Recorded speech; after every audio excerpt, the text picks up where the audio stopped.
Hello and welcome to Market Open Direct Connect, a webinar series for companies to tell their story, why it's compelling and why it's an opportunity to invest. I'm your host, Stuart Walters, and we're joined here today by Marty Moloney, the CEO of Buxton Resources, ASX code BUX. Marty will provide a detailed company update and participate in a Q&A with attendees. Attendees will have the opportunity to ask questions directly to Marty, and you can submit any questions via the Q&A tab at the bottom of your screen. A recording of this webinar will be available on Market Open's website and social platforms, as well as Buxton's platforms and Investor Hub in due course. I'd like to introduce our guest. Marty, welcome to Direct Connect, and over to you. Thank you, Stu. It's great to be here. Very 2020, doing a webinar. So it's our first crack at this. So yeah, thanks for everyone who's logging in live and who comes along later to check out this company overview. So Buxton's entered a trading halt this morning to conduct a capital raise, a private placement. And at the end of this, I'd encourage anyone interested in participating to get in touch with us. So I'll take you through a really high-level update as to where we're at with the Buxton story, where our focus is, and what's coming up, what are going to be the drivers for news flow and over the course of the next few months. So, we've set Buxton up to succeed, we think, via our, a very clear strategy. We have a number of projects, and our concept is basically to give ourselves optionality around how we develop those, how we commercialize those. So we've got quite a few project equity joint venture agreements with IGO, who are executing systematic, extensive belt-wide exploration programs in the Fraser Range and the West Kimberley, and who have just taken up their rights to 51% of our copper project in Arizona. But this commercialization strategy isn't purely to generate projects for mid-tiers and majors. That's certainly a key part of it. Projects like Graphite Bull, we preserve the optionality around being able to develop them. We own part of our portfolio 100%. And so, we have a great opportunity in graphite that we'll get to on the back of that equity position.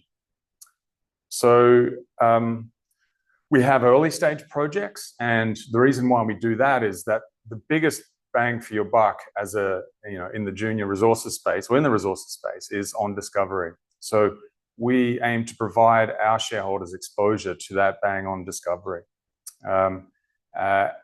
This strategy in total gives us a lot of parallel work happening on our various projects. So, we've got this constancy of news flow via these multiple streams of project work, aiming to provide continual upward pressure on the share price.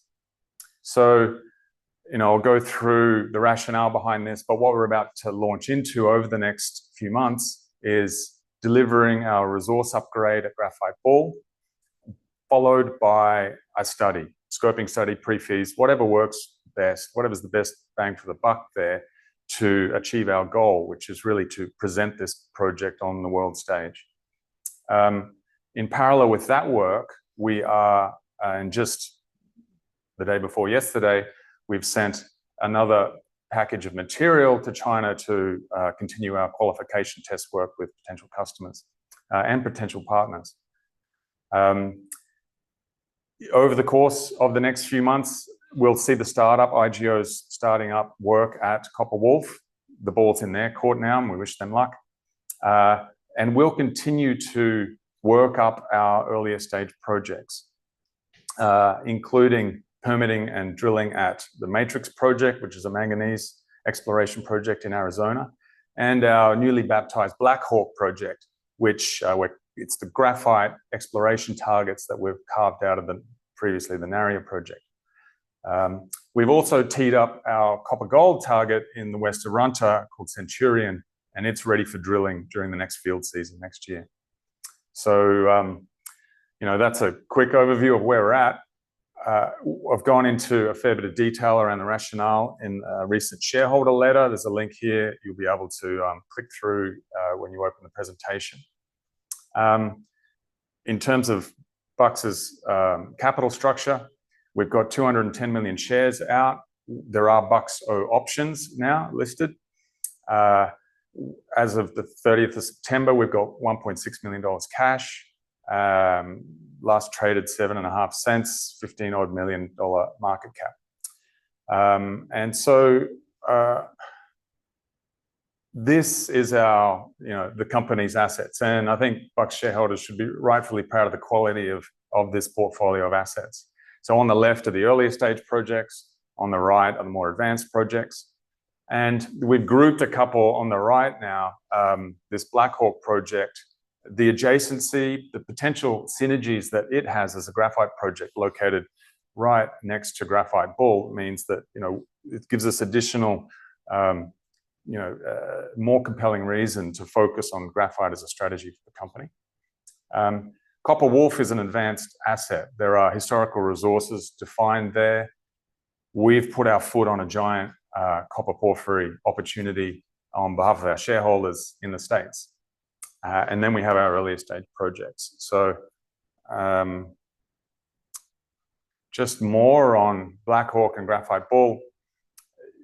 This is an excellent part of the world to look to develop a mining project. You can work it year round, excellent access, plenty of water, as we found with our recent drilling at Black Hawk. Minimal competition for land use, and we're dealing with a single representative body for heritage, and we've got a great relationship with them. The Port of Geraldton's nearby, roads going right past the projects to get there. So WA is a fantastic place to permit a mine, but where we're located in the Midwest is ideally located even within that jurisdictional context. So in terms of the market, why natural graphite? There's a lot of forecast demand. I think it's clear that EV sales continue to build year on year. And some of the most sophisticated participants in that market are making serious investments into manufacturing capability. We see here on the right, BTR press release recently from August, where they commissioned 80,000 tons of anode production in Central Java. That 80,000 tons of anode means 160,000 tons of graphite. And they're planning on doubling that within the next couple of years. So if you compare that to the chart on the right, by the end of 2026, they're predicting 1.5 million tons of battery-related graphite demand. So this one anode plant's going to account for a substantial percentage of that. So about a fifth, 20% of that production. And look where it's located. It's literally right on our doorstep. So there's also, a substitution concern around synthetic and natural. Synthetic's easy to bring online. It has its technical characteristics which are beneficial, but natural also has inherent material characteristics that make it beneficial for making an anode. Higher energy density, faster charging speeds, but it's also significantly less carbon intensive to produce. So the synthetic manufacturing process involves high temperatures over extended periods of time to convert carbon to the graphitic form. Mother Nature's done that for us on these, convergent margins where two ancient continents collided. We have that in the Narra, and we have that at Graphite Bull. So there is a great context. There are tailwinds in graphite that Buxton's perfectly positioned, literally, metaphorically, to take advantage of. So over the last few years, we've proven, basically, we had a few things to prove with Graphite Bull. One, could we make it bigger? I think we'll see the results of our drilling program underpinning growth in the resource. Can it concentrate easily on site? We've definitely proven we can make a high-grade concentrate with very high recoveries. And does it work as an anode? So, and it works. We've taken that whole downstream process and replicated it at the bench scale. And now we have confidence that the material there is suitable as active anode material, and that we can put a long mine life project, wrap it around that resource that's in the ground. So, you know, it's located well, but it's really good material also. Just on the drilling, we've seen a recent ASX announcement with a headline intersection of 124 meters at 16.6% TGC.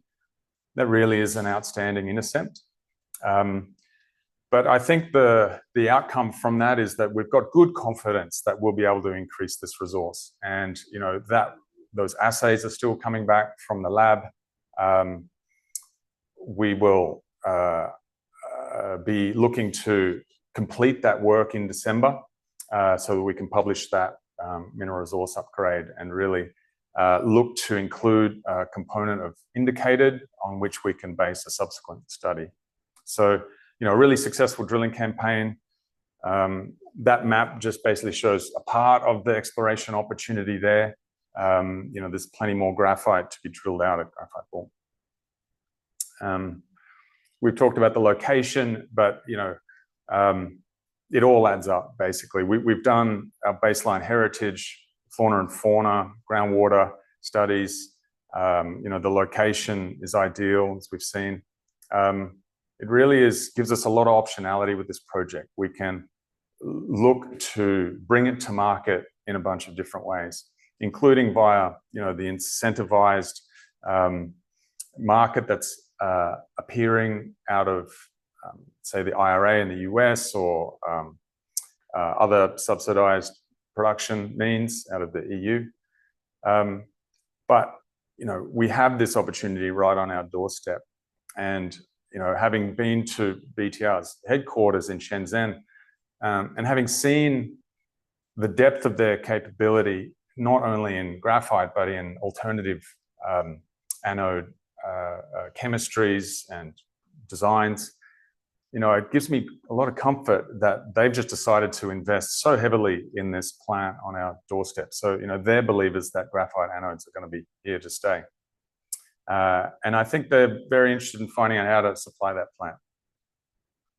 So just on that on the right, that sample left our Belmont yard here, or office, a couple of days ago. It's on its way to Heilongjiang province. So that's ore.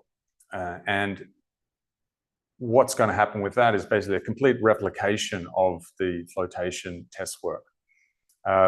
So that awaits us as news flow. We've got the mineral resource update. We've got the study that comes on the back of that. So, you know, that's the current focus for Graphite Bull. So Black Hawk is located about 100 km along the Murchison, Mullewa Carnarvon Road to the south. And we've drilled a single hole into one of these conductors up at Ranger. We drilled a small conductor here because we were looking for nickel, and that spatial, you know, pattern looked to be more consistent with a nickel target rather than the big long stratigraphic features, which are more consistent with a layered sedimentary target. So we went there looking for nickel. We hit graphite, and usually it's sort of game over as soon as you see that coming up, but it just kept coming out. So this initial hole is basically a proof of concept that all of those conductors are now prospective for graphite. And so that opens up a really massive exploration target there that's just down the road from Graphite Bull, and really adds to you know, the compelling reason why Buxton should focus on its graphite assets in the short term. Centurion is out in the west of Runta. It's a wildcat hole into a big geophysical target. This is one of those bang on discovery opportunities for shareholders where a successful hole here would have a significant impact on the company. So we've got EIS funding to drill this. We're going into the wet season now, but over the last few months, we've been through the entire heritage process to get access to the tenement and to clear the drilling pads within it and the camp and the water supply. So basically it's going to be ready to go for next year. So that's Centurion. Matrix is a brownfields exploration opportunity in manganese, and it's the context of this is quite revolutionary. Basically, what we're looking for here is essentially a discovery of manganese mineralization outside existing known mineralization, but where it plunges in a quite simplistic geological structure under a basin. So, we think it's a relatively low geological risk target, but why we want to go deep for low-grade manganese is because of the opportunity to utilize the special geological characteristics here. Basically, it's hosted by a sandstone, and it's really readily leachable. So this test work's been done on the outcropping mineralization. There's some graphs there that show that, column A, line A is the Artillery Peak project. It comes out of solution, it goes into solution, sorry, very, very quickly and to very high recovery rates. So, what we're looking to do here is a proof of concept set of drilling, and the threshold's quite low. So we don't need a high-grade resource for in situ to work because you're not moving any dirt. So this is really exciting. The other part of the context to this is where it's located in the States. The States is 100% reliant on manganese imports. And even further, it's in Arizona, which is the jurisdiction internationally to go and permit an in situ recovery project. So they've just permitted 2 copper projects, Gunnison and Florence. They have a deep level of sophistication with how to permit these and the work programs that are required. So the Matrix is a really interesting project, revolutionary green manganese. Copper Wolf. Copper Wolf is a big porphyry opportunity that's in the land of giants, basically, for those types of projects. The Southwest Arizona and northern Mexico porphyry belt hosts a massive amount of copper and moly, and it's got a whole number of operating mines there. So it's got a good address. But even within that context, we've managed to build up a large footprint over what we've now proven to be a working porphyry system. So there are a couple of drill holes that our joint venture partner IGO funded on the JV component of the project in the center there. They showed that we can have long intercepts of porphyry mineralization, hypogene porphyry, so it's sulfide. But they've really given us the ability to sort of crack the code as to what to look for going forward. So there are elements that drive a high-grade part to that system, and we now know what we're looking for there, and we've got a massive opportunity and a massive search space within which we can fit a potentially economic mining scenario there. So this is great. IGO has just taken up their right to 51% of that project. They're looking to develop their work programs, and we wait to hear from them. Buxton has 100% ground around the margins of IGO's central portion there. So, we believe that the most efficient and effective way, particularly for our shareholders, to develop value out of this is in partnership with IGO. So, we'll look to see how we can open up a means of, affecting that and getting the rig turning as soon as possible at Copper Wolf.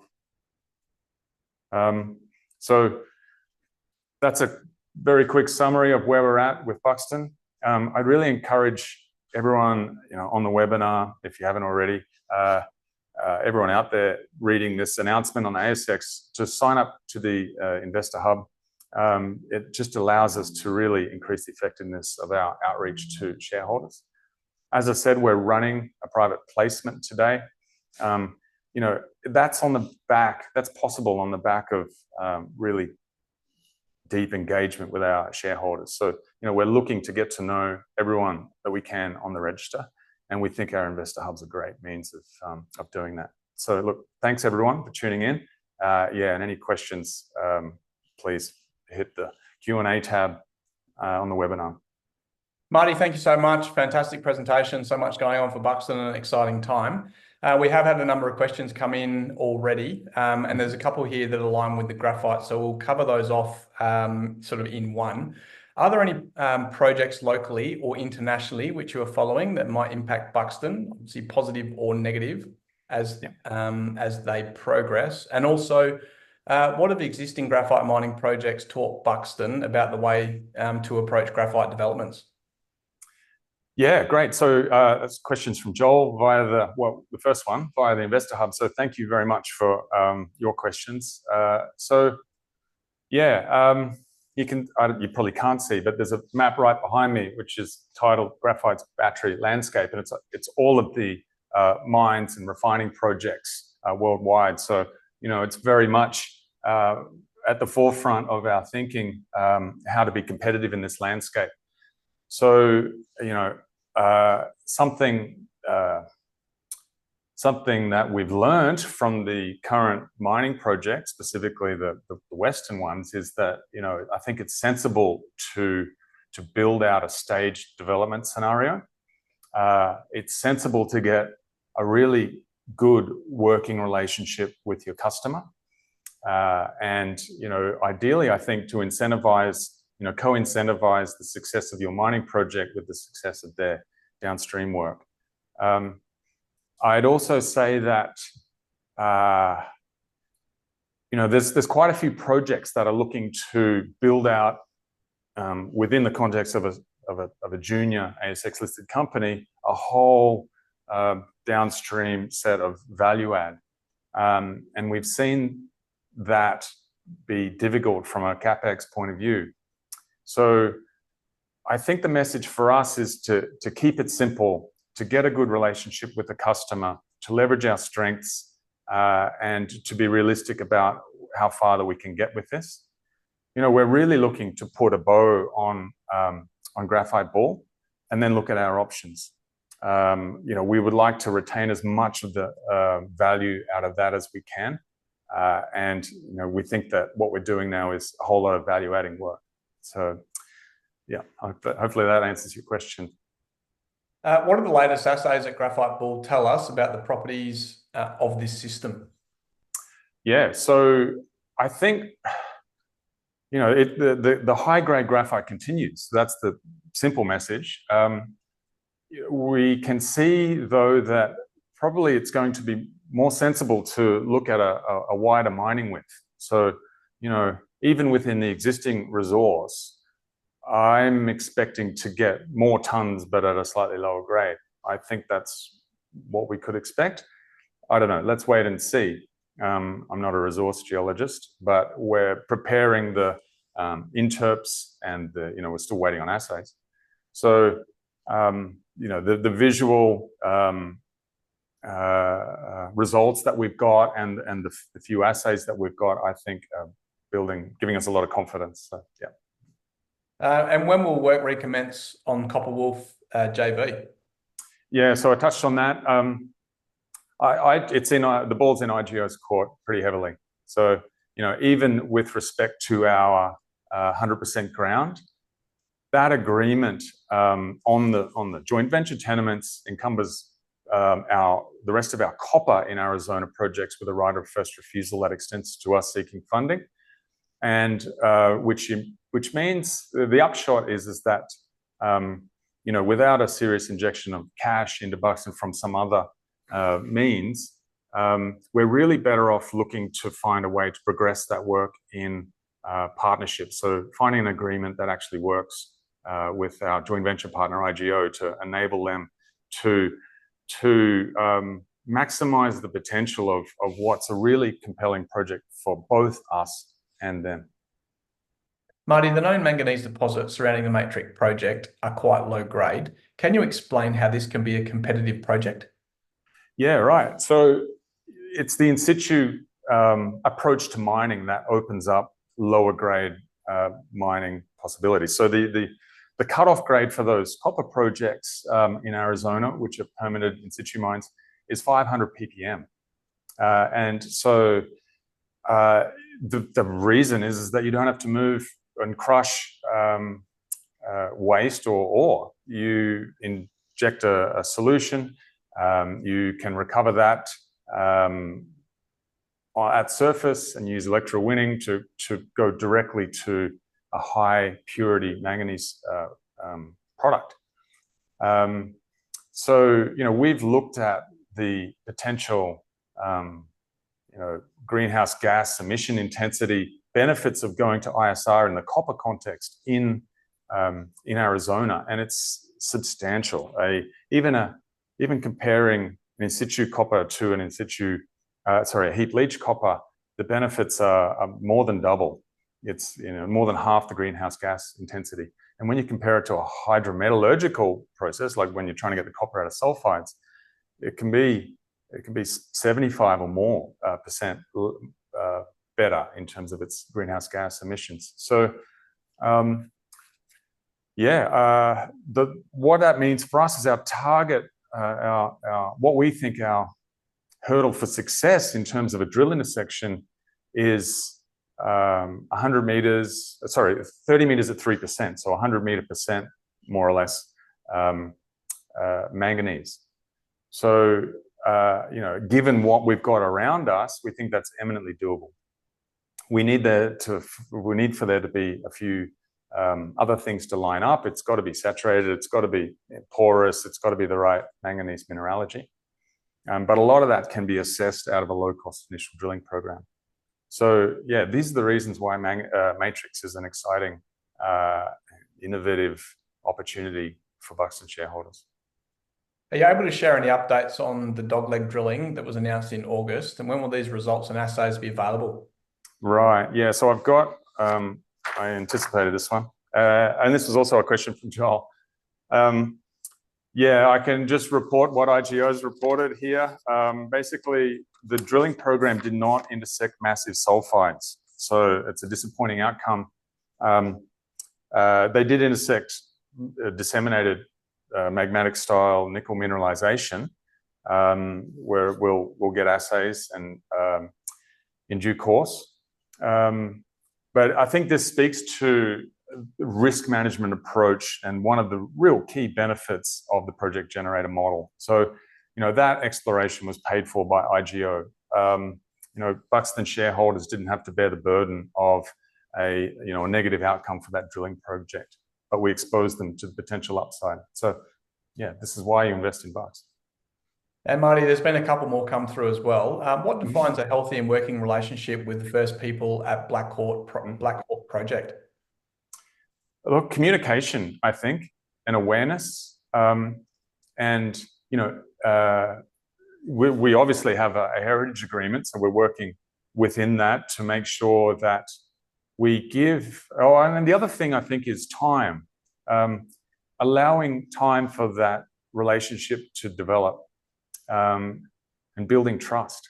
So, we at Graphite Bull, it's the same group, or it's the same representative body, and so, we made a conscious decision not to rush into that drilling program, which could have had a consequence of jeopardizing that relationship. So, and I think that won a lot of support and built trust. So, I think that's the way to go forward with these projects hand in hand.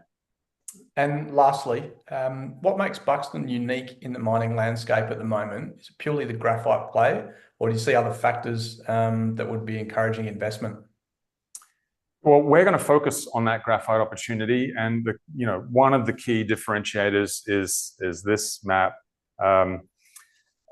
showing just how close our project is to this, what is going to be a very hungry anode plant. So, there's work to be done, there's hurdles to be crossed, But we've focused on that as an opportunity. So our location, the where we're at with the project, I think all of these mean that Buxton's a very compelling graphite play.